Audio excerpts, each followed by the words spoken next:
Yung mga driver ng jeep, kalimitan sa kanila ay hindi naman sila kabilang dun sa mga recipient ng 4Ps, alinsunod dun sa listahanan dahil may kita sila, no?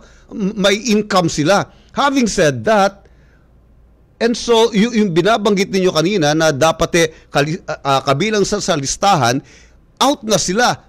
Ibig bang sabihin, hindi na makakapag-qualify yung mga apektado na driver sa ilalim ng PUV Modernization Program dito sa Sustainable Livelihood Program dahil hindi sila kasama doon sa listahanan?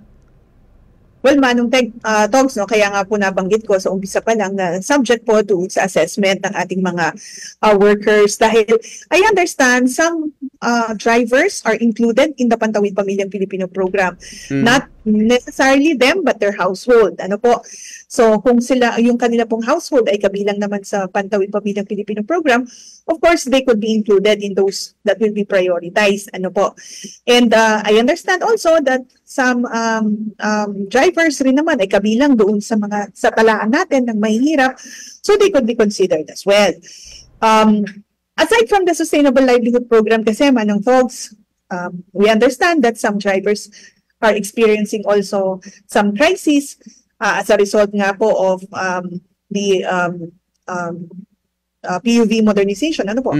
So, maaari rin naman natin silang tulungan under other services such as the assistance to individuals in crisis situations. So, kung halimbawa, mahirapan po sila dahil wala nga pong pagkakakitaan at kailangan nila ng tulong para sa kanila pong pagkain, then probably that's another intervention that we could provide through yung assistance to individuals in crisis situation.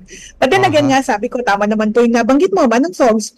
Of course, we don't want to provide false hopes to our kababayan. Ano po nga na naapektuhan nito.